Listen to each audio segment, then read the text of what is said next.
Welcome to Slumbertainment. Get comfortable, close your eyes, and let yourself relax. Tonight we explore the history of lighting. Please like and subscribe for more restful content. Now, let's begin. Before humankind learned to capture and shape light, the world belonged to the rhythms of the sun and the quiet dominion of the stars. Night was once an unbroken expanse, a time not yet softened by flame or filament. The earliest people rose and slept with daylight, their lives structured by the slow turning of the earth. Light to them was a rare and precious visitor. When it faded, the world transformed into a realm of shadows, sound, and imagination. Fire became the first tool that challenged that boundary. Archaeological evidence shows that early humans learned to control fire more than 1 million years ago. Its warmth protected them, but its glow did something subtler. It stretched the usable hours of the day. Around a campfire, the darkness retreated, and with it came conversation, art, and thought. The flickering flame allowed communities to form and stories to be shared, marking the beginning of light as both a practical and cultural force. Over centuries, people refined the way they carried this light. Torches made from resinous wood illuminated paths through the forest. The ancient Egyptians soaked reeds in animal fat to create the first primitive candles, their small flames dancing against the walls of temples. In Greece and Rome, oil lamps shaped from clay and bronze turned flame into a controlled instrument.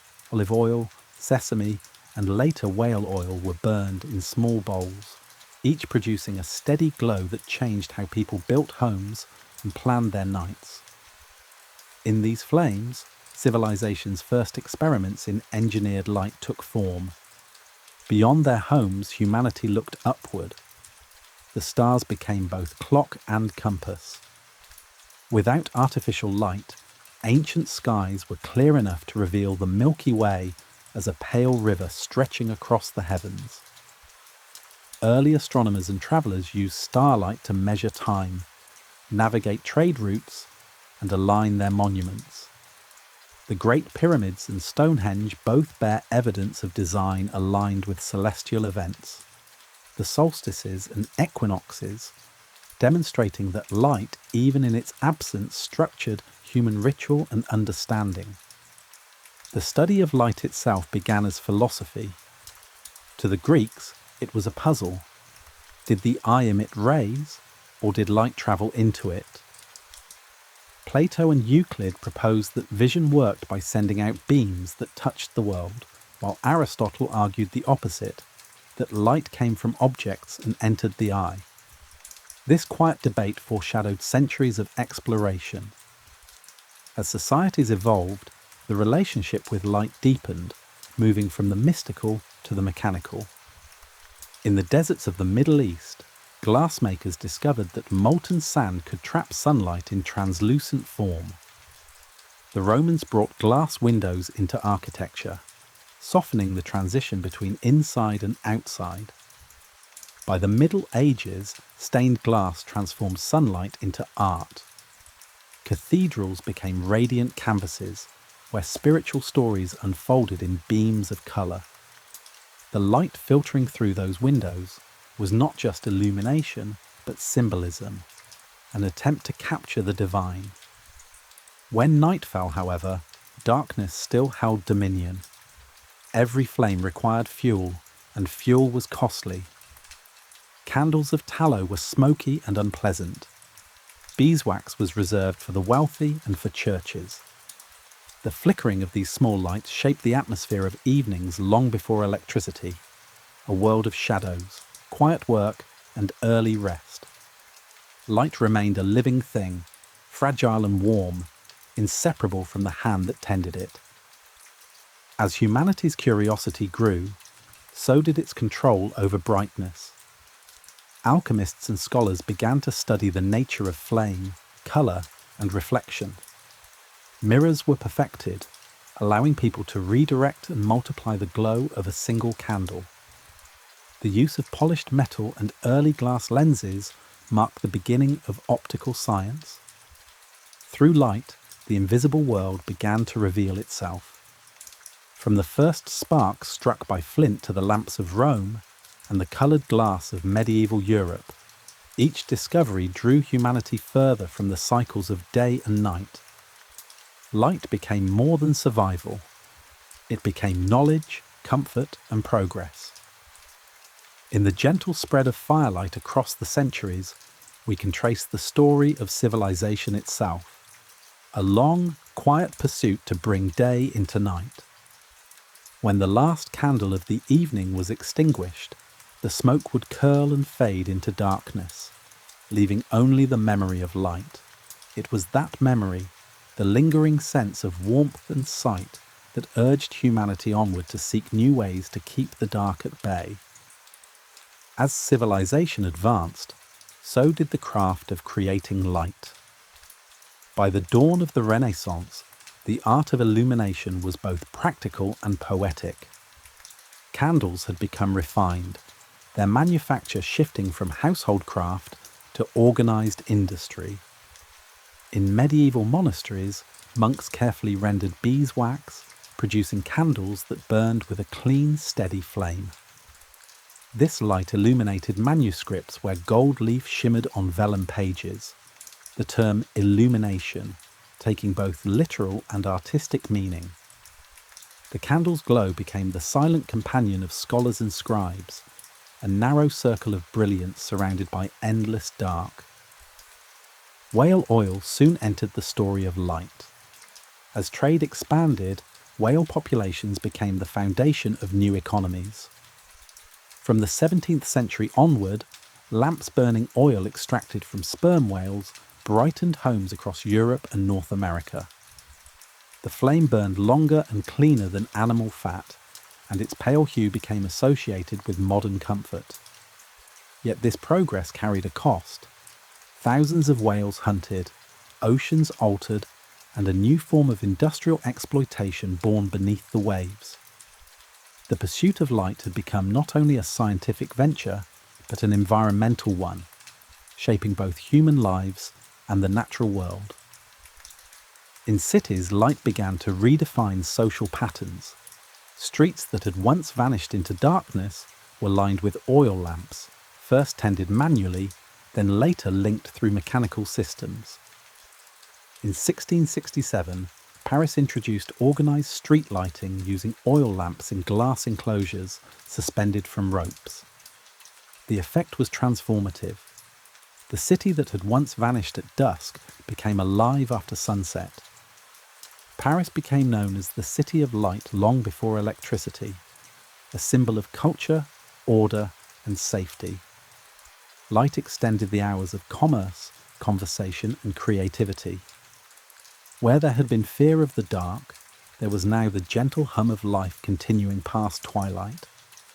The technology of lighting remained limited by fuel and labour. Each flame required tending.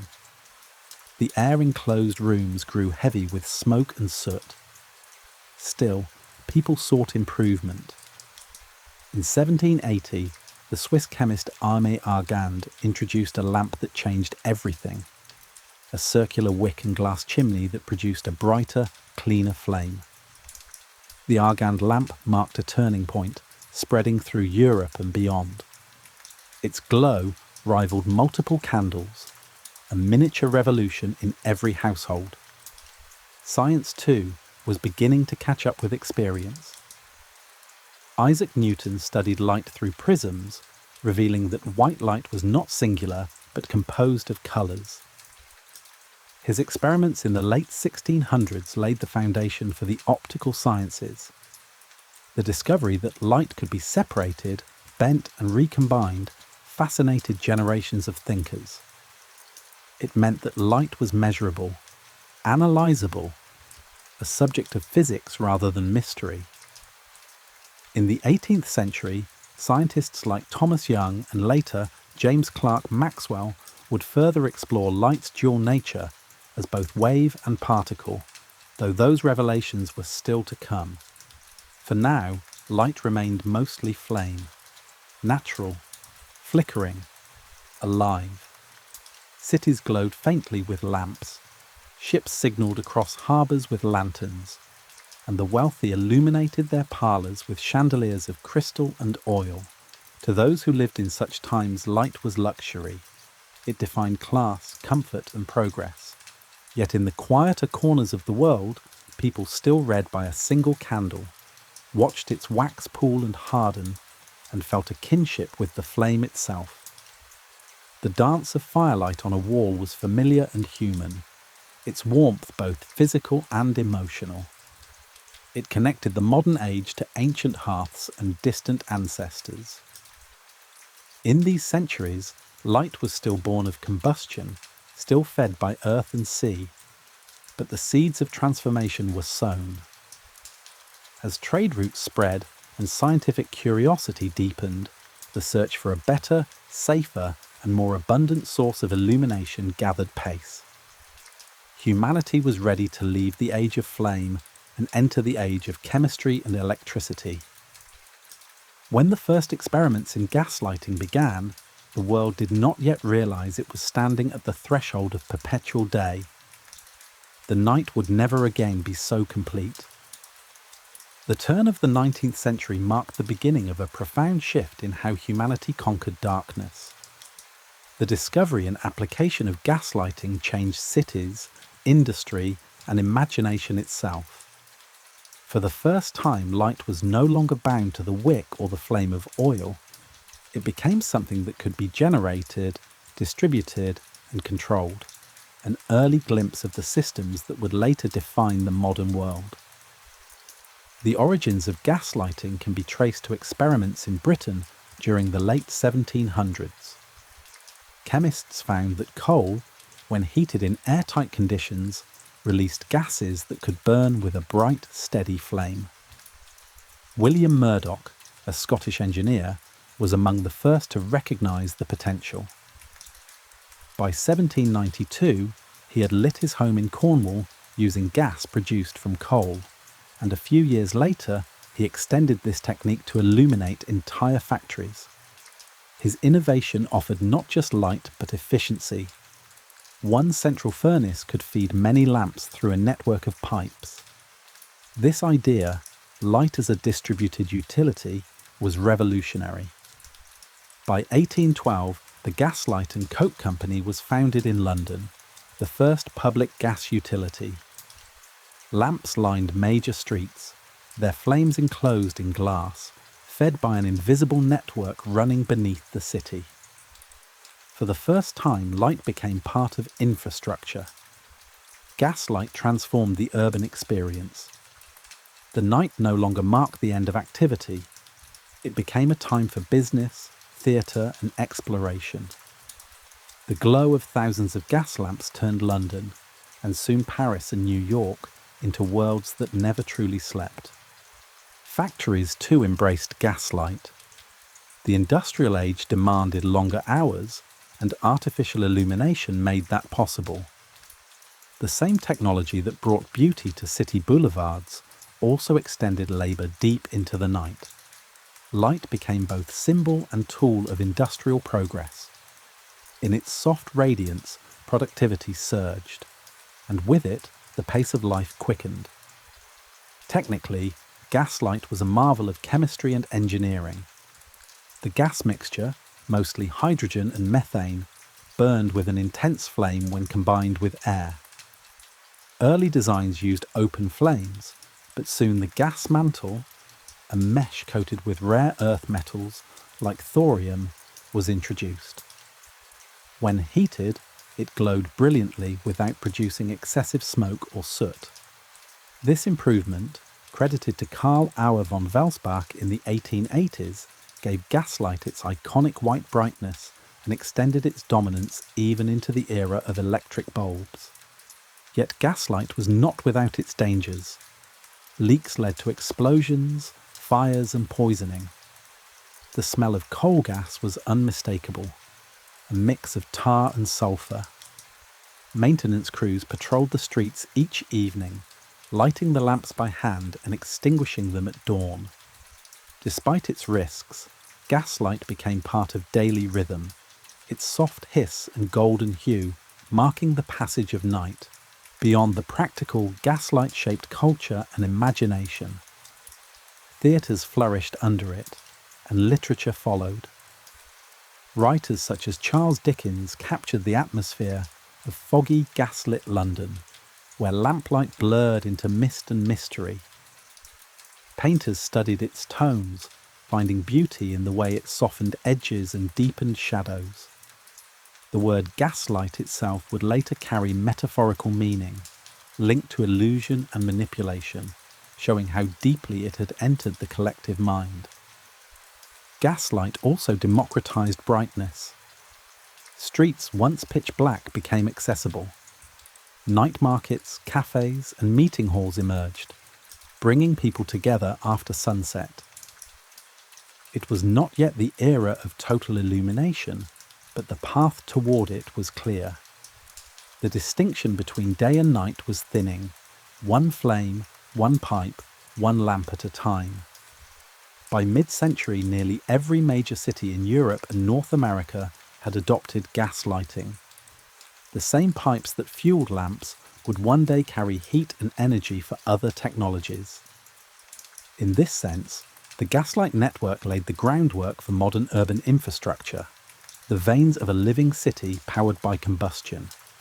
But even as gaslight reached its peak, a new form of brilliance was being born in laboratories and workshops. Scientists had begun to harness electricity, not just as a shock or curiosity, but as a controllable force. The next revolution in light would not rely on fire at all. The faint spark from a wire would soon outshine every flame before it.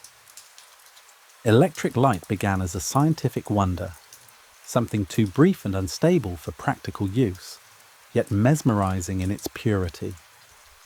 Its story starts not in factories or city streets, but in laboratories filled with glass, wire, and curiosity. In 1800, Alessandro Volta invented the voltaic pile, the first true battery. For the first time, electricity could be stored and released at will. This made it possible to study light not as flame, but as energy. When wires were connected to create sparks, observers described the glow as unnatural, cold, silent, almost otherworldly. Humanity had created a light that did not burn. Soon after, Humphrey Davy demonstrated that electricity could produce sustained illumination. In 1802, he connected two charcoal rods to a battery, creating the first electric arc. The result was blindingly bright, far more intense than any flame. This arc light, though beautiful, was impractical for homes. It required immense power and produced a harsh glare, but it proved a crucial point: electricity could replace combustion. Over the next decades, inventors refined the concept. Arc lamps were installed in lighthouses and public squares, where their brilliance could reach far without harming eyes indoors. By the mid-1800s, cities such as Paris and London had begun limited experiments with electric street lighting, marking the beginning of an irreversible shift. The true dream, however, was to make light domestic, small, quiet, and dependable. The filament lamp would achieve this. Early attempts used carbonized paper or bamboo sealed in glass to prevent burning. Many names were involved: Joseph Swan in England, Hiram Maxim in the United States. But it was Thomas Edison who turned concept into commercial reality. In 1879, he unveiled a bulb that burned for over 1,200 hours, long enough to be practical. The design was simple yet transformative: a filament heated by electric current until it glowed, enclosed in a vacuum to prevent oxygen from consuming it. Edison's bulb did more than produce light. It demanded an entire ecosystem: power generation, distribution networks, and standardized sockets. His Pearl Street station in New York, opened in 1882, became the first central power plant. For the first time, light flowed like water, piped invisibly into homes. The moment the switch replaced the matchstick, civilization's relationship with darkness changed forever. Electric light spread rapidly. Cities were electrified in waves, their skylines glowing with the promise of progress. Homes, factories, and theatres adopted bulbs with enthusiasm. Gas lamps, once symbols of sophistication, began to vanish. The new illumination was steadier, cleaner, and safer. Workers could labour longer hours without smoke or flame. Students could read without flicker. The boundary between day and night blurred further still. The incandescent bulb also carried aesthetic and emotional power. Its warm glow mirrored fire but lacked its volatility. People described it as living light, a controlled ember suspended in glass. In its filaments, one could see both fragility and endurance, a balance of science and art. Manufacturers competed to improve materials, shifting from carbon to tungsten filaments, which could withstand higher temperatures and shine brighter while lasting longer. The light became whiter, more efficient, and more dependable. As electricity reached rural areas, light became a measure of modernity. Entire communities gathered to watch a single bulb flicker to life, an event remembered for generations. The transformation was not only technological, but psychological. Light had always represented safety, knowledge, and civilization. Now, it became synonymous with human mastery over nature. In 1901, the Livermore light bulb in California was installed in a firehouse. It has burned almost continuously ever since, over a century of steady glow. Known as the Centennial bulb, it stands as a quiet monument to durability and to the humble power of steady illumination. Few technologies from that era remain in constant use, yet that small bulb continues to cast its faint amber light, linking the age of Edison to the present. By the dawn of the 20th century, the world was bathed in electric brilliance. Streets glowed, factories hummed, and the night lost much of its mystery. Yet the human fascination with light, its colour, movement, and meaning, was only deepening. The bulb had changed the world, but it was merely the foundation for what would follow. A century of innovation that would turn light into art, communication, and science itself. With the 20th century came a new relationship between light and technology. Electricity no longer served only to illuminate. It became a medium for invention, expression, and exploration. The incandescent bulb had conquered the night, but scientists and engineers quickly realized that light could take many forms beyond a glowing filament. Each breakthrough extended human reach, from the visible spectrum into wavelengths the eye could never see. Arc lamps gave way to more refined electrical designs. In the early decades of the century, fluorescent and neon lighting emerged, both using electricity to excite gases within sealed tubes. The result was light without heat, efficient and vivid. Fluorescent tubes produced a cool, steady brightness, ideal for offices and factories. Neon, discovered in 1898, produced the opposite: warm, colourful, and alive. Its glow transformed cityscapes, especially after Georges Claude patented the neon sign in 1910. The urban night became a gallery of colour. Letters, symbols, and motion flickered across streets from Paris to Tokyo, creating a new visual language. The glow of neon turned light into art, shaping the aesthetic of modern life. Fluorescent lighting, by contrast, became the emblem of progress and precision. Factories and schools adopted it because it reduced fatigue and saved power. Its pale tone altered the visual character of workspaces. The world under fluorescent light was efficient, ordered, and slightly detached, a reflection of the industrial age's rhythm. By the mid-20th century, entire buildings were designed around it, with grids of white tubes replacing chandeliers and lamps. The gentle hum of ballasts and the even glow of phosphor became the background sound and light of modern labour. Parallel to these practical advances, science pushed deeper into the nature of light itself. Quantum theory revealed that light existed as both wave and particle, photons that moved through space without mass, yet carried energy. Albert Einstein's 1905 paper on the photoelectric effect explained how light could knock electrons from metal surfaces, laying the foundation for solar cells and optical sensors. What had once been purely illumination was now energy that could power machines and measure the universe. In medicine, light became a tool of healing and discovery. Ultraviolet radiation sterilized instruments and destroyed bacteria. X-rays, discovered by Wilhelm Röntgen in 1895, revealed the hidden architecture of the human body. For the first time, light extended beyond sight, allowing physicians to peer through skin and bone.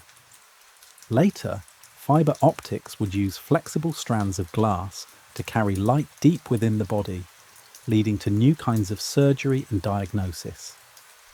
Astronomy too was transformed.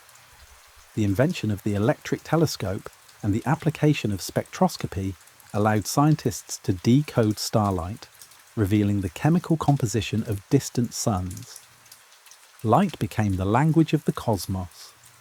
Every photon reaching Earth carried a record of its origin, travelling millions or billions of years to reach a lens. In this sense, the study of light became the study of time itself.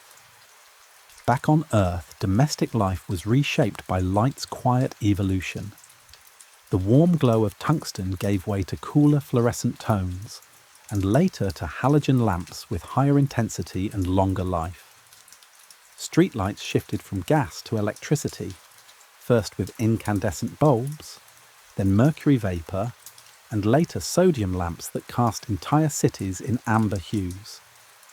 The night sky grew paler as light pollution spread, but for those who looked up from darkened places, the stars still whispered of an older order. By mid-century, humanity's control over illumination had reached global scale. Highways, airports, and monuments glowed from space, visible in photographs taken by early satellites. The Earth itself appeared as a constellation of cities, a planet defined by light. To some, it was a sign of progress.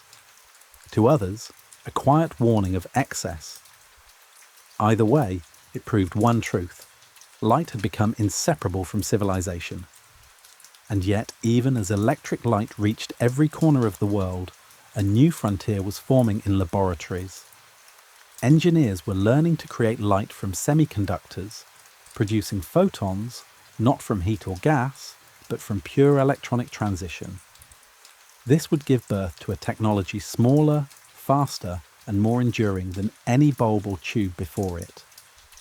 The next era of light would be digital, measured not in watts, but in electrons and code. The late 20th century ushered in the age of solid-state light, the quiet revolution that began when electrons were persuaded to shine. The light-emitting diode, or LED, first appeared in 1962 when engineer Nick Holonyak Jr. developed a tiny red diode that could glow continuously without heat, glass, or gas. To most observers, it seemed unremarkable, a pinpoint of crimson barely bright enough to illuminate a fingertip. Yet its significance was immense. This was light born not from combustion or filament, but from the precise movement of electrons through a semiconductor. It was clean, durable, and efficient, consuming a fraction of the energy required by traditional bulbs. For decades, LEDs served only as indicators, small points of colour in instruments, televisions, and calculators. They were useful, but not yet luminous enough for illumination. The missing piece was blue. Without blue light, it was impossible to produce white, and thus unsuitable for general use. That challenge persisted until the 1990s, when Shuji Nakamura and his colleagues in Japan developed the first efficient blue LED.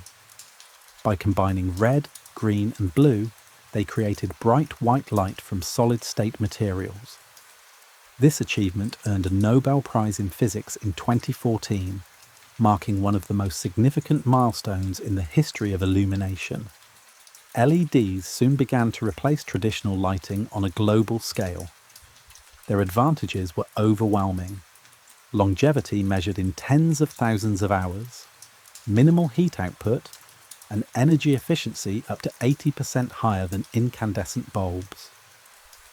Cities adopted them to cut costs, aircraft used them to reduce weight, and homes found in them a gentler, adjustable light. The warmth of firelight could now be simulated electronically, tunable by colour temperature. 1,000 moods could be created from a single diode. At the same time, light became digital in a second sense, controlled by computers, synchronized, and encoded with information. Streetlights adjusted automatically to time and motion. Displays used liquid crystals and organic light-emitting diodes, OLEDs, to render vivid colour on thin glass panels. The boundary between illumination and image blurred. Screens replaced lamps as the dominant source of light in daily life. Each phone, tablet and monitor became a private sun, glowing softly in palms and pockets. Humanity began to live inside light, surrounded by self-luminous surfaces 24 hours a day. The science behind this evolution was elegant. When an electric current passes through a semiconductor, electrons drop from a higher to a lower energy state, releasing energy as photons. By adjusting materials, gallium, indium, phosphorus, scientists could control wavelength and therefore colour. This precision turned light into an engineered substance. It could signal, sense or display, not just illuminate. Modern optical fibres carry entire continents' worth of information using light pulses, travelling at nearly 300,000 kilometres per second. In these strands of glass, photons replaced wires, becoming the bloodstream of global communication. Yet the transition to LED light was not merely technological, it changed perception itself. Unlike the warm flicker of flame or the soft hum of fluorescent tubes, LEDs are instant and stable. They have no visible heartbeat, no sign of decay. This constancy has altered the texture of nighttime environments, cleaner, sharper, quieter. City streets now glow with white precision rather than amber haze. Some miss the gentler light of earlier eras. Others see in this clarity a new kind of beauty. The night has become more uniform, yet more alive with energy. Light's efficiency also brought new ecological awareness. As energy costs fell, attention turned to the effects of brightness itself, on wildlife, sleep cycles, and the visibility of stars. Astronomers warn of sky glow, the diffuse veil that now covers most populated regions. Where once the Milky Way guided travellers, only a handful of bright stars remain visible above cities. The very success of illumination has obscured the oldest lights of all. Still, light continues to evolve towards subtlety rather than excess. Modern systems integrate sensors that adjust brightness and colour to human circadian rhythms. Buildings breathe with light that mimics sunrise and sunset. Hospitals use specific wavelengths to aid recovery. Museums employ controlled spectra to protect art.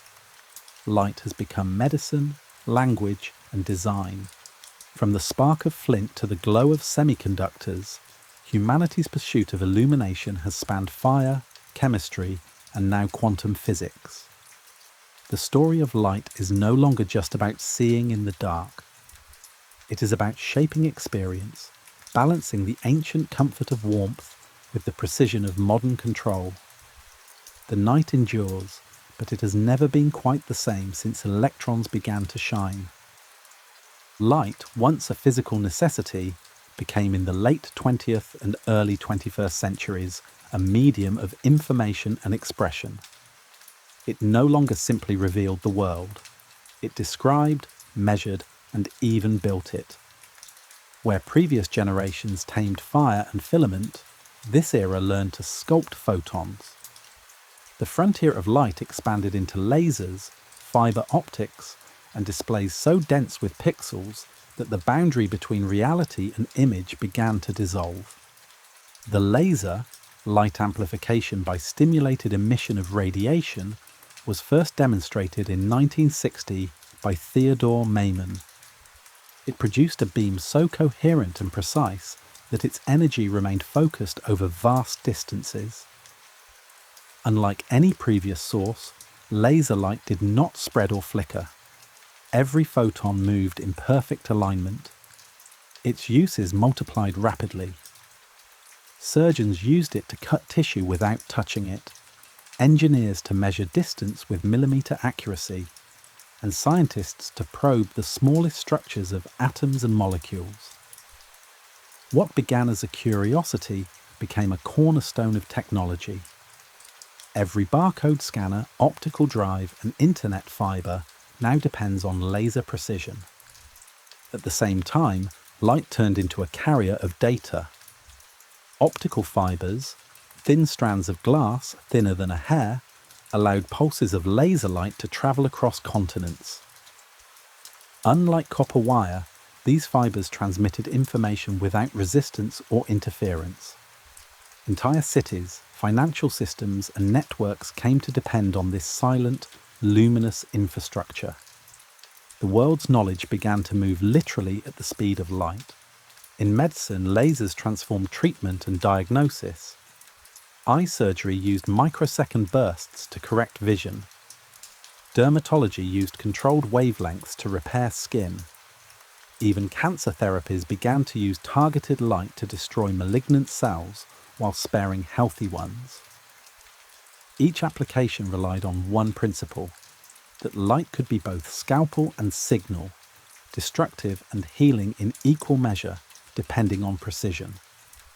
Light also reshaped art and architecture. Cities began to think of illumination as part of identity. Monuments and bridges glowed in programmable colour, synchronized to events or seasons. Artists such as James Turrell built entire rooms of light, using subtle gradients to evoke perception itself as subject.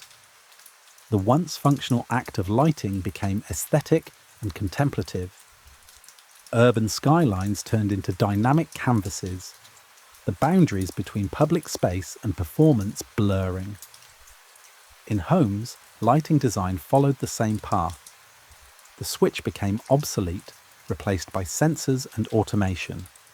Light responded to presence, time, and mood. Smart systems adjusted colour temperature to mirror the sun's cycle. Cool in the morning to wake the body, warm in the evening to calm it. The science of illumination had looped back to biology. Researchers studied circadian rhythms and melatonin, learning how artificial light affects sleep, health, and cognition. In laboratories, engineers designed LED spectrums that mimic the sky at dawn, restoring what electric light had long taken away, the natural rhythm of day and night. Astronomy, meanwhile, entered a new era of light collection. Telescopes like Hubble, and later the James Webb Space Telescope, used sensors capable of detecting infrared wavelengths invisible to the eye. These instruments looked back through cosmic time, observing light that began its journey billions of years ago. Every faint glimmer carried the signature of ancient stars, forming a record of the universe's origin. In these photons, astronomers read the story of creation itself, a reminder that light is not just illumination, but evidence of existence. The dual nature of light, wave and particle, continued to shape physics. Quantum optics explored entanglement, where photons separated by distance behaved as one. These experiments led to quantum communication, a new form of secure data transfer encoded in the very properties of light. In laboratories cooled near absolute zero, scientists trapped photons and manipulated them to store information. Light had become both messenger and memory. Despite this technological mastery, the cultural meaning of light remained ancient. It still symbolized knowledge, safety, and truth. Every new form of illumination, laser, LED, fiber, or screen, echoed the primal comfort of the campfire. The tools had changed, but the instinct had not, to push back the dark, to see, to understand. As humanity entered the digital age, the world began to glow, not only from streetlights and windows, but from within. Devices, signs, and satellites cast a constant hum of radiance that no sunset could fully erase. The Earth at night, photographed from orbit, shimmered with threads of gold and blue. Every city became a constellation, every continent a cluster of light. It was a portrait of connection. One species illuminated by its own invention, linked across oceans by photons moving through glass. The story of light had grown from survival to mastery, from the flicker of flame to the perfection of coherence. Yet its essence remained the same: energy made visible, revealing both the world around and the imagination within. The journey was not over. Beyond visible light lay new wavelengths, ultraviolet, infrared, and others yet unnamed, that would guide the next chapter of discovery. The study of light beyond human sight opened the most revealing chapter in the scientific story of illumination. By exploring wavelengths invisible to the eye, humanity learned to perceive the universe in new dimensions. Every band of the electromagnetic spectrum, from radio to gamma rays, became a window into matter, energy, and time. Light was no longer just a phenomenon to harness. It became a universal language through which all things could be understood. Infrared light, first identified by William Herschel in 1800, was the earliest invisible wavelength discovered.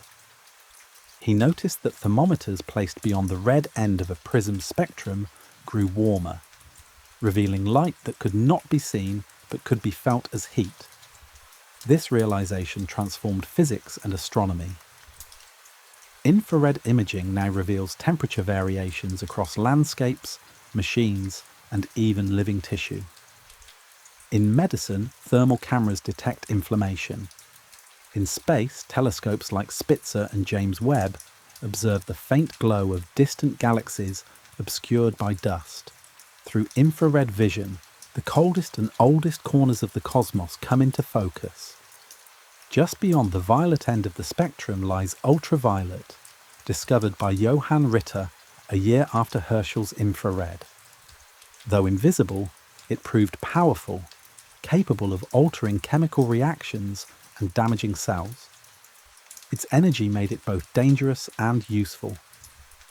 Ultraviolet light sterilizes water and medical instruments, kills bacteria, and helps the body synthesize vitamin D. The same rays that can harm skin also sustain life. Scientists learn to measure and filter UV radiation, balancing its benefits and risks.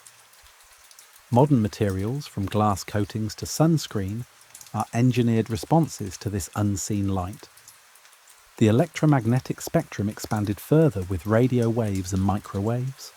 Forms of light stretched to immense wavelengths. These signals made communication across the planet possible.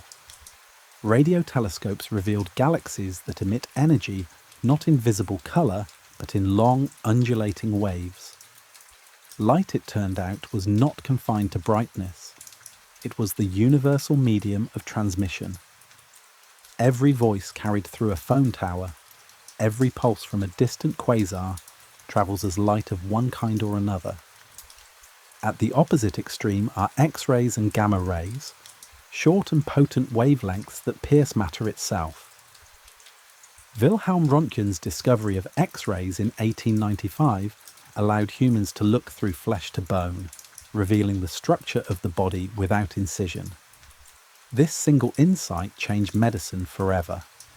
Later, astronomers used X-ray observatories to detect the violent regions around black holes and neutron stars, places invisible in ordinary light but blazing with energy in these higher frequencies. Gamma rays, even more intense, originate from the universe's most catastrophic events, supernovae and collisions of massive stars. By studying them, scientists glimpse the forces that shaped creation itself. In every direction, invisible light became a tool of perception. It revealed patterns of heat, magnetism, chemical structure, and motion that ordinary eyes could never detect. In this broader spectrum, the universe appears not as a silent expanse, but as a vast orchestra of frequencies, each carrying information about its source. The cosmos glows across every wavelength, and with modern instruments, humanity can now read its entire score. Back on Earth, this understanding reshaped daily life. Microwaves cook food by exciting water molecules. Radio and radar guide ships and aircraft through darkness and fog. Optical fibers, filled with infrared light, form the backbone of global communication. Satellites scan the planet in ultraviolet and thermal bands to monitor climate and vegetation. Invisible light became civilization's nervous system, flowing, sensing, connecting. Perhaps most profound is the realization that sight itself is a narrow accident of biology. The human eye perceives less than 1/10 trillionth of the electromagnetic spectrum. Beyond that slender band lies a universe radiant with signals. Every species sees differently. Bees detect ultraviolet patterns on flowers. Snakes sense infrared warmth, and deep-sea creatures communicate with bioluminescent flashes. Vision is not a constant but a biological adaptation, a way each life form reads the light it needs to survive. Understanding light beyond visibility redefined human perspective. It reminded scientists and philosophers alike that perception is limited, but comprehension can expand. By building machines that see for us, telescopes, microscopes, sensors, humanity extended its vision far beyond the reach of the eye. The world became transparent, measurable, and vast. In this way, invisible light completed the circle begun by fire. Where flame once offered warmth and safety, invisible light offered knowledge and reach. Every wavelength carried a new story of heat, life, and cosmic structure. What began as a struggle to see in darkness had become an exploration of all that light could reveal, even when unseen. As humanity learned to manipulate the full spectrum of light, illumination evolved from utility into instrument, a tool for creation, measurement, and control at the smallest scales. The 20th century had turned light into a force of communication and perception. The 21st turned it into a precision tool. From nanotechnology to quantum research, photons became the cleanest, fastest, and most versatile medium for science. One of the most powerful applications of light emerged in the field of measurement. Interferometry, using the interference of light waves to detect changes in distance smaller than an atom, became central to modern physics. The laser interferometer, gravitational wave observatory, or LIGO, uses this principle to measure ripples in space-time caused by colliding black holes billions of light-years away. Its success in 2015 marked one of science's most delicate achievements, detecting a distortion smaller than 1/1000th of the width of a proton, using beams of light. In this way, light became not just a source of knowledge, but a probe into the structure of reality itself. At smaller scales, optical tweezers used focused laser beams to trap and move microscopic particles, atoms, even strands of DNA. By controlling light's momentum, researchers could manipulate matter without touch. This capability opened new paths in biology and nanotechnology. Light became both scalpel and hand, gentle enough to hold a living cell, precise enough to build machines invisible to the naked eye. In communications, light's role deepened. Optical fiber networks expanded beneath oceans, linking continents through glass threads thinner than a fingernail. Inside those fibers, light pulses carried nearly all global internet data. Photons replaced electrons as couriers of information because they travelled faster, farther, and without interference. Even quantum communication began to emerge, encoding data in the spin and polarization of individual photons, theoretically unbreakable by any conventional means. Light, once the symbol of openness, now ensured secrecy. Lasers also entered the realm of manufacturing. They cut steel, welded microcircuits, and etched silicon with microscopic precision.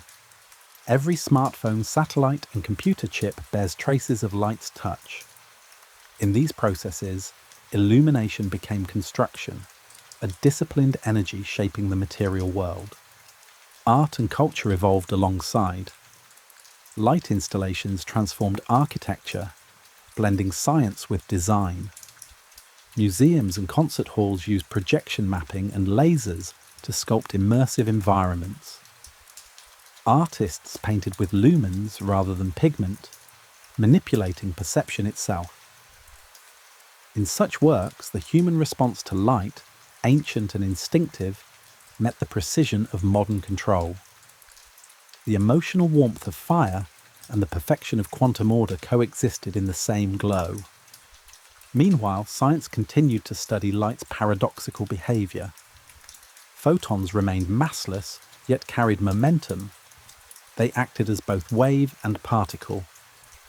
Experiments confirmed that observation itself influenced their behavior, challenging classical notions of reality. Quantum optics explored superposition and entanglement, revealing that two photons separated by vast distance could remain linked, their states intertwined. This was not philosophy but verified physics, light behaving in ways beyond common intuition. Light also began to define new forms of computation. Optical computers, still in experimental stages, used photons instead of electrons to perform logic operations at speeds impossible for silicon chips. Each pulse of light carried vast information with minimal heat. If realized fully, photonic computing could multiply the efficiency of artificial intelligence, rendering light both medium and mind of future machines. In medicine, the precision of light grew astonishing. Femtosecond lasers, emitting pulses so short they last less than a trillionth of a second, enabled surgeries at the molecular level. Optical coherence tomography allowed doctors to view living tissues in microscopic detail without incision. In neuroscience, light became communication itself. Optogenetics used targeted beams to activate specific neurons, revealing how the brain processes thought and emotion. Light had entered the human mind not metaphorically, but physically. Even agriculture adapted. Indoor farms now use calibrated LED spectra to optimize photosynthesis, giving plants precisely tuned light for growth. Entire ecosystems thrive in artificial sunlight, controlled by software that mimics dawn and dusk. In such environments, illumination became a form of climate, a designed atmosphere sustaining life independent of weather or season. Through all these transformations, light remained constant in essence, yet limitless in function. From the flicker of ancient flame to the pulse of quantum photons, every advancement built upon the same principle: energy revealed. What began as survival evolved into mastery. and mastery into understanding. Light was no longer just what humans saw. It was how they measured, built, healed, and connected. The pursuit of illumination had expanded to every frontier of science, yet its power still carried restraint. Too much light could blind, too little could obscure. Balance remained essential, as it had by the first campfire. In the brightness of progress, the human eye still sought the same quiet comfort, the gentle boundary between shadow and glow. As light grew to define the architecture of civilization, it also began to reshape human perception of time and space. The steady, flickerless glow of the electric age severed the ancient rhythm between daylight and rest. For most of history, darkness dictated pause and reflection. Now, light's permanence allowed continuous activity, and the world adapted to this new continuity. The boundary between night and day dissolved into a smooth field of luminance, managed by technology and human choice. The first cities to remain perpetually lit were hailed as symbols of progress. Factories ran through midnight, their windows pulsing with white radiance. Offices and storefronts extended hours, drawing workers and customers into cycles of endless brightness. This new rhythm, constant, mechanical, detached from the sun, altered biology itself. The human body, governed by circadian patterns, evolved under the alternation of light and dark, began to respond to artificial illumination in complex ways. Researchers found that blue-rich light from lamps and later from screens suppressed melatonin, the hormone regulating sleep. Chronic exposure to such light shifted internal clocks, linking brightness to insomnia, fatigue, and mood disorders. Yet illumination was not only a disruptor, it became a tool for restoration. Scientists studying light therapy discovered that specific wavelengths could realign circadian timing, relieve seasonal depression, and improve alertness. Hospitals introduced lighting systems that varied colour temperature through the day to match natural cycles: cool white in the morning, amber in the evening. Airplanes adopted similar systems to ease the strain of time zone travel. The same photons that disturbed rhythm could, when controlled precisely, restore it. Light had become medicine, measurable and prescriptive. Architecture, too, responded to this new understanding. Designers began to treat light not merely as utility, but as structure. Buildings incorporated large windows, skylights, and reflective materials to maximize natural illumination and reduce energy use. At night, LEDs replaced harsh fluorescence with warmer tones closer to candlelight. Museums, offices, and homes were fitted with sensors that adjusted brightness automatically, ensuring comfort and efficiency. Light re-entered the natural cycle it had once broken, harmonizing with human biology instead of overpowering it. In the broader world, illumination changed landscapes.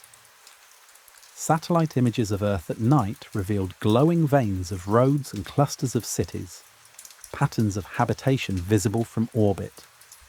Each light represented energy, technology, and presence.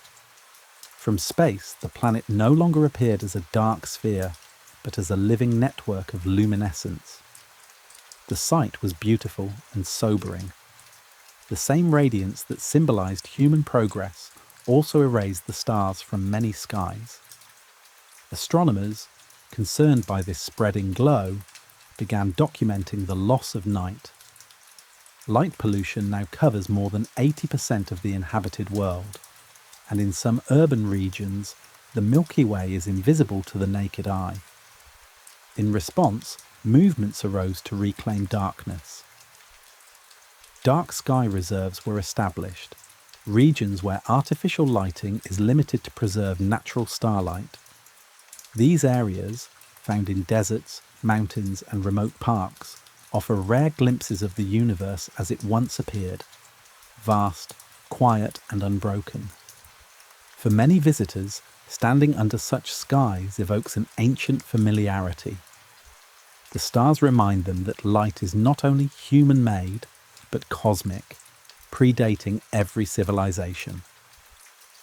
As cities pursued sustainability, the concept of adaptive lighting emerged.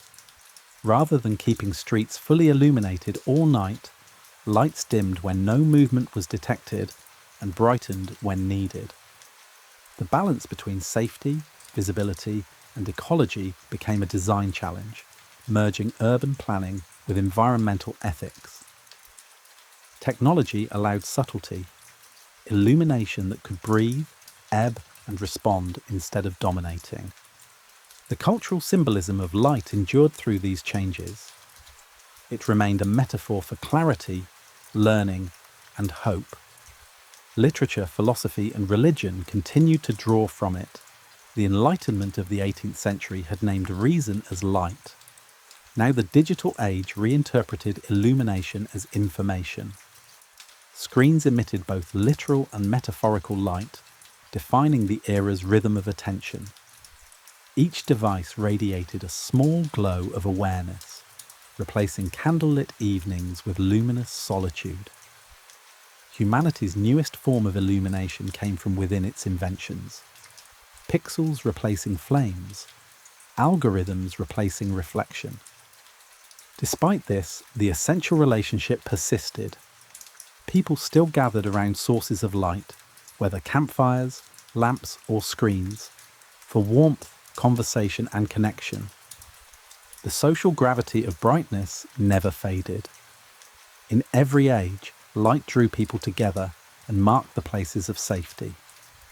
It was the constant companion of civilization, shaping emotion and thought as much as visibility.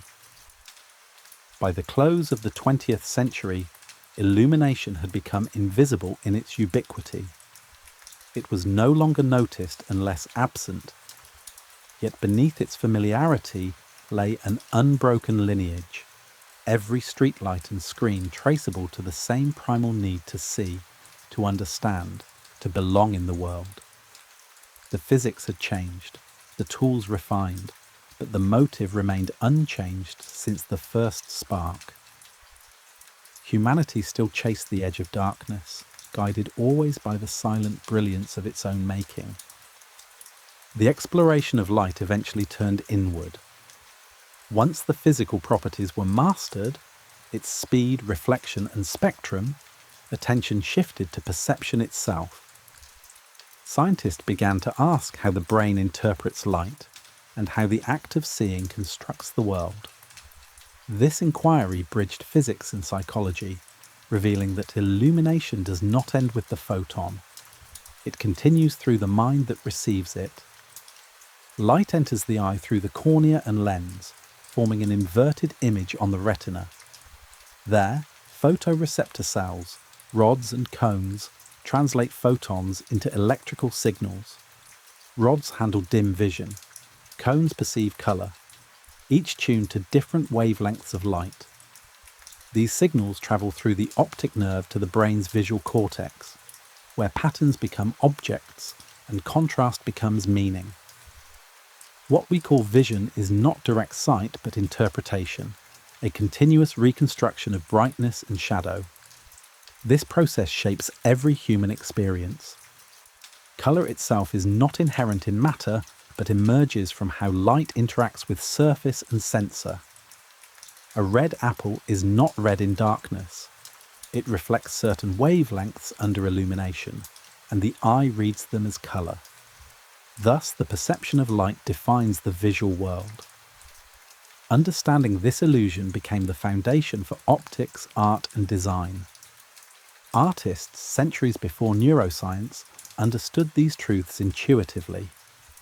Renaissance painters like Caravaggio and Vermeer manipulated contrast and perspective to guide perception, using light as narrative rather than description. Later, Impressionists studied the behaviour of natural light across time of day and weather, translating shifting wavelengths into pigment. Their paintings became studies of perception, an analogue to physics experiments rendered in colour and form. Modern technology continues that exploration. Digital imaging sensors mimic the retina, converting light into charge. Cameras and screens simulate the brain's reconstruction of brightness and hue. What the eye once processed biologically, the machine now reproduces electronically.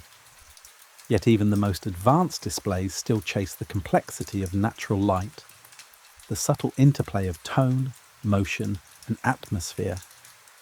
No artificial illumination fully replicates sunlight's spectral balance or its psychological warmth. The study of light and perception also extended into cognitive science. Experiments revealed that exposure to certain types of light influences mood, focus, and creativity. Natural daylight correlates with alertness and mental health, while monotone artificial light induces fatigue. Architects and psychologists now collaborate to design environments that sustain emotional equilibrium through lighting. A workspace, classroom, or hospital can change atmosphere simply by adjusting colour temperature or intensity. Illumination became emotional architecture, guiding not just sight but state of mind. Light also defines memory and narrative. The brain encodes scenes not as images but as associations of brightness and space. Many memories begin with light, the shimmer of morning through curtains, the glow of a street lamp after rain. This link between illumination and recollection is deeply rooted in human experience. It is no accident that language binds awareness to light. I see. It dawned on me. Enlightenment. In every culture, knowledge is described in terms of illumination. Meanwhile, in neuroscience and artificial intelligence, researchers tried to model visual perception.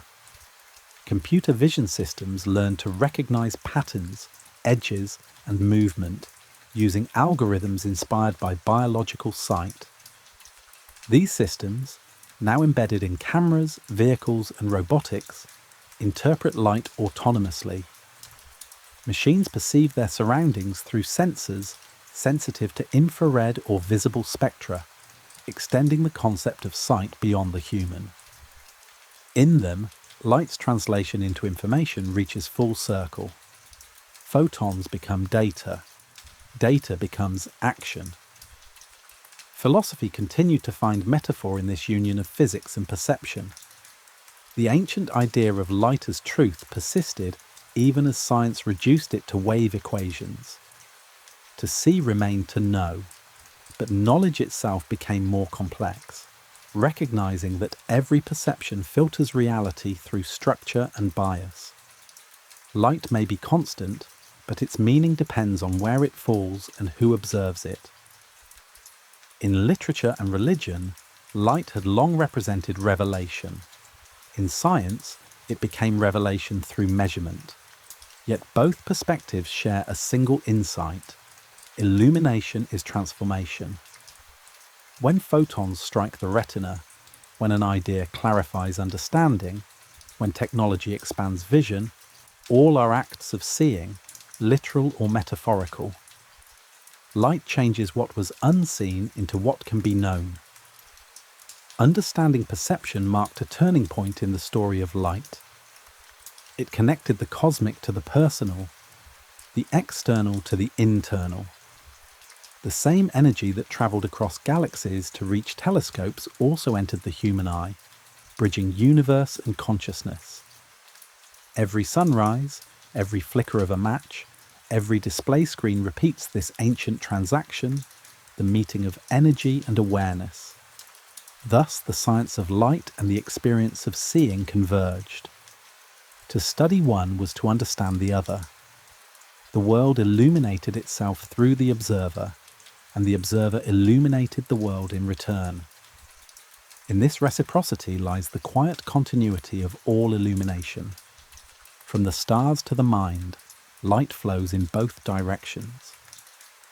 With the human mastery of light complete in practice, if not in philosophy, attention turned towards sustainability, the cost of illumination. Every lamp, screen, and laser depended on energy, and energy carried consequence. For centuries, firewood and oil had consumed forests and animals. Electricity later drew from coal, gas, and uranium. The glow of progress carried a shadow of consumption. As awareness of climate change deepened, light itself became a field for reform. Lighting accounted for a significant share of global energy use well into the 21st century.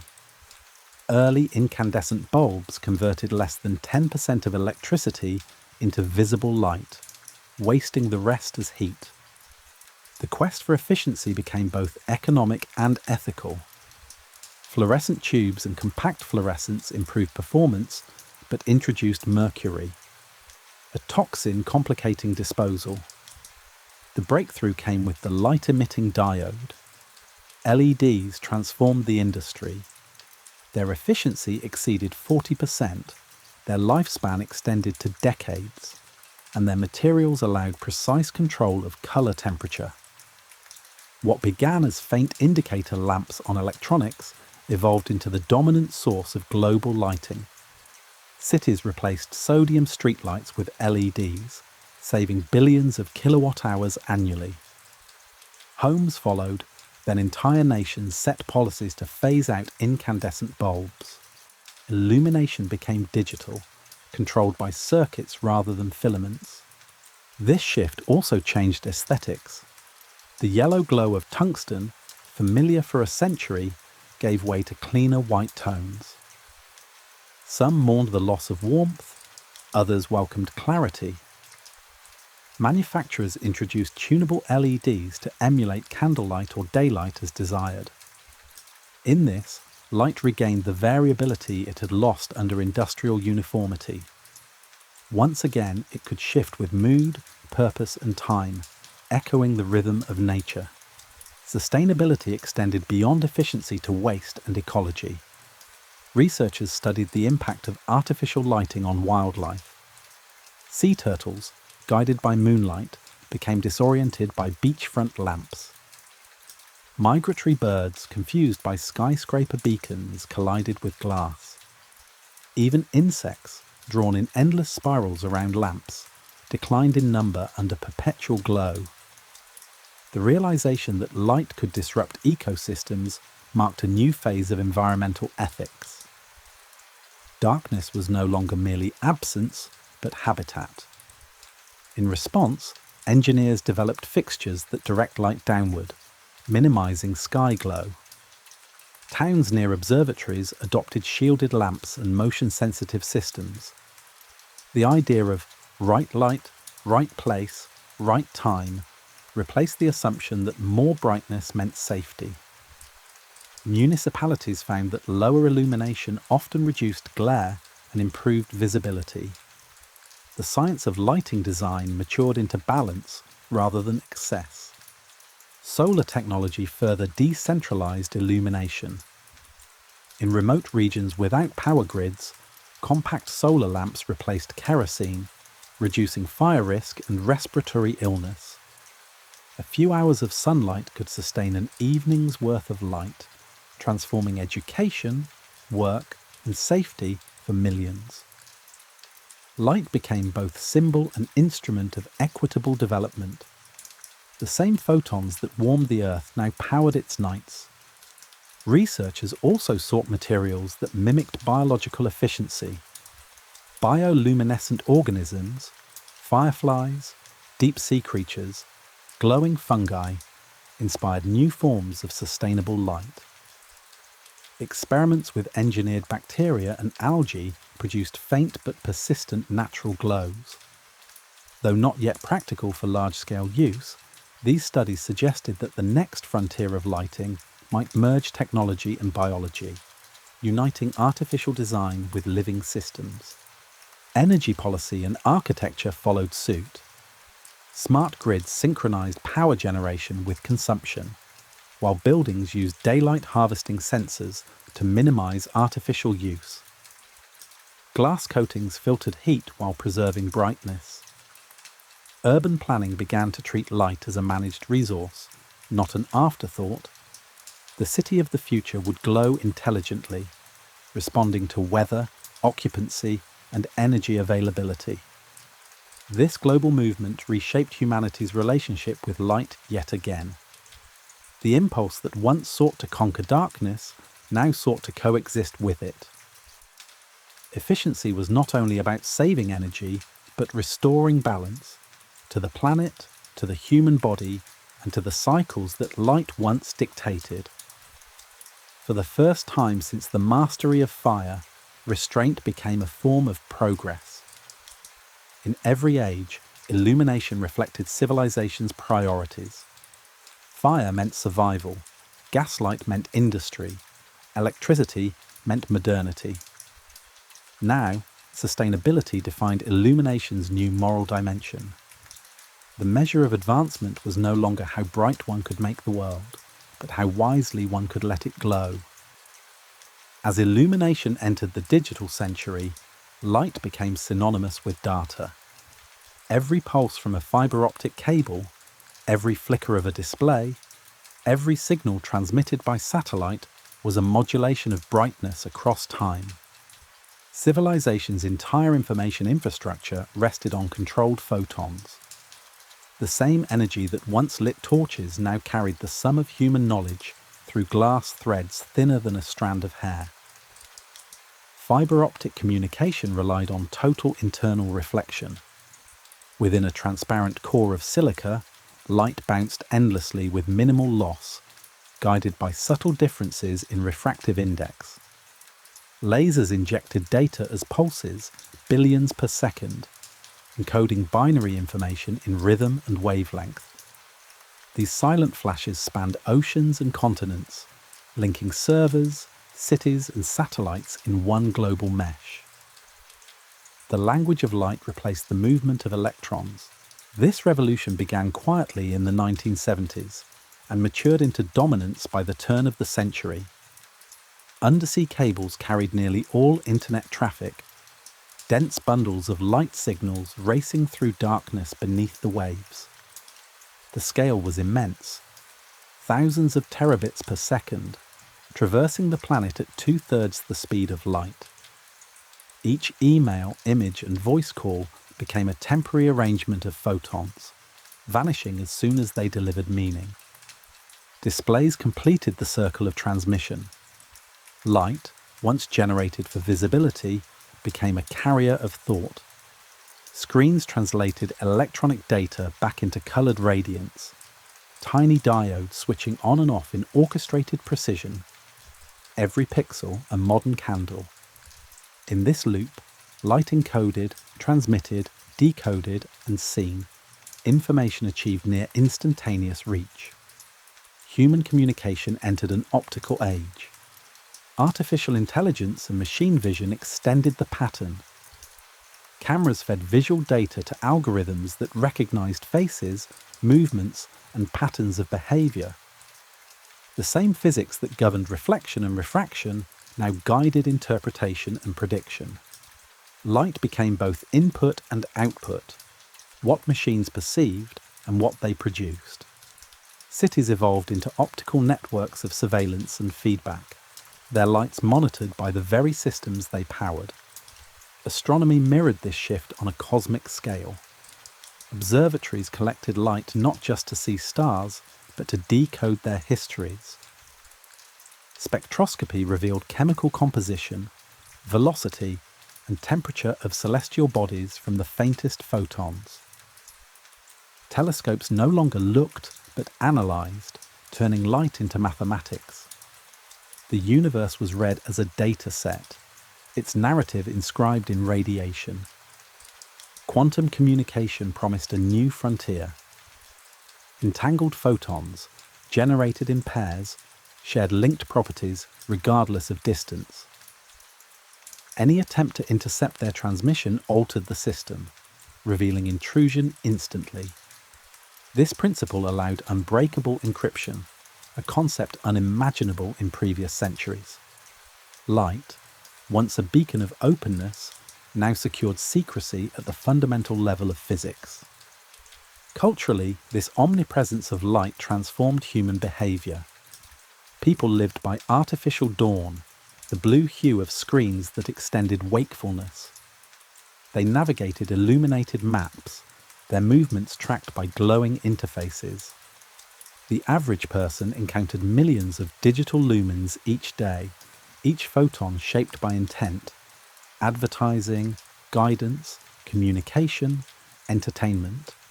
Illumination became both environment and influence.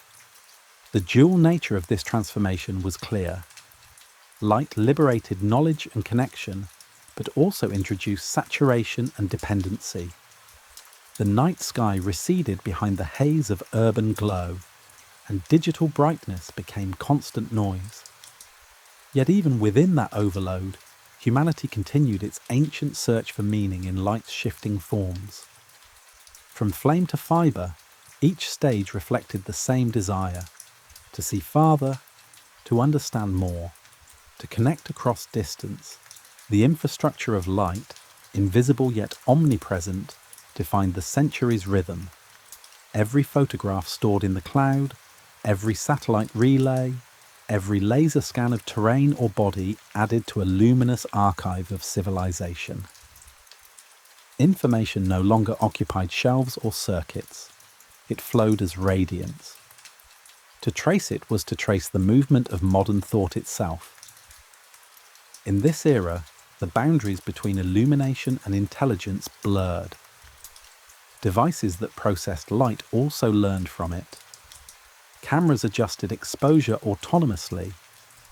Systems predicted when to brighten or dim environments for energy and comfort. Light was no longer passive utility, but responsive medium. In laboratories, physicists experimented with light-driven computation, where photons performed logic operations without resistance or heat. A new kind of thinking, fast, silent, luminous, was emerging. Through this evolution, the ancient essence of illumination endured. To light something still meant to reveal.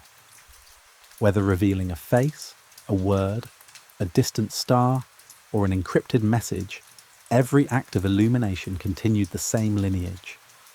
The world had become brighter in measure and deeper in meaning, not through more energy, but through greater control. The deeper humanity probed into light, the more it realized that illumination defined not just civilization, but the fabric of the universe itself. Every field of modern physics ultimately traced back to how light behaves. The speed of light, 299,792,458 meters per second, became the cosmic constant by which all motion, distance, and time are measured. Einstein's theory of relativity placed it at the heart of space-time, a limit nothing with mass could surpass. Light thus set the scale of reality. In relativity, light is both messenger and boundary. Because it travels at the universe's ultimate speed, every photon carries information about the past. The light of distant stars shows them not as they are, but as they were millions or billions of years ago. The night sky is a vast archive, each point of brightness a message delayed by distance. The farther one looks, the older the light becomes. The faint microwave radiation that fills space, the cosmic background, dates to the birth of the universe itself. It is the oldest light known, a whisper from the first moments after creation. This realization transformed cosmology. Light became the primary evidence for everything beyond direct reach. Astronomers no longer saw in space, but in time. They learned that galaxies recede, their light stretched to red by cosmic expansion. The color shift revealed motion, confirming that the universe is not static but evolving. In this way, light described the universe's origin, structure, and eventual fate. At the quantum level, light's simplicity dissolved into paradox. It behaved as both particle and wave, its nature shifting with observation. In one experiment, photons passed through two slits as waves, creating interference patterns. In another, the same photons struck detectors as discrete particles. This duality defied classical logic yet proved universal. Light could not be fully described as matter or motion, but as probability. Its existence depended on interaction. Quantum electrodynamics refined this understanding, showing that light arises from oscillations of electromagnetic fields. These oscillations exchange energy with charged particles in discrete amounts called quanta. The photon, massless yet energetic, became the mediator of all electromagnetic forces, from the warmth of the sun to the flicker of a phone screen. Every touch of illumination was a transaction between matter and field, governed by uncertainty, yet precisely calculable. At even deeper levels, light connected to the structure of space itself. Modern theories suggested that space-time might be woven from information carried by light-like interactions. Some physicists proposed that reality's fundamental texture could be holographic, a projection encoded on a distant boundary with light as the messenger. In this vision, illumination was not simply what revealed the universe, but what constituted it. Technology mirrored these insights. Particle accelerators generated intense bursts of light, synchrotron radiation, used to probe atoms, molecules, and materials. Each photon acted as both tool and record, revealing how energy binds matter. Laser interferometers mapped gravitational waves, translating distortions of space-time into measurable shifts of light. Even the search for exoplanets depended on analyzing faint starlight filtered through distant atmospheres, detecting subtle dips when worlds passed before their suns. Through these endeavors, humanity glimpsed its place in the luminous continuum. From candle flame to cosmic radiation, the same physical principles governed every scale. Illumination was no longer merely a feature of existence, it was existence. The energy that sustained stars and circuits alike was one unbroken phenomenon, light expressing itself through matter. This unity of scales produced a quiet, philosophical symmetry. The light that illuminates a room and the light that shaped the cosmos differ only in context. To study one is to understand the other. The photon that leaves a bulb and the photon that left a galaxy both follow the same equations, cross the same vacuum, and define the same limit. The human act of lighting a lamp becomes, in this view, a small repetition of creation itself. Energy released, darkness transformed, space defined. At the boundary of physics, scientists now chase the quantum behavior of light in extreme environments. Near black holes, gravity bends it into arcs and rings, trapping radiance on the edge of invisibility. At the Planck scale, where space and time themselves fluctuate, light may reveal whether the universe is continuous or discrete.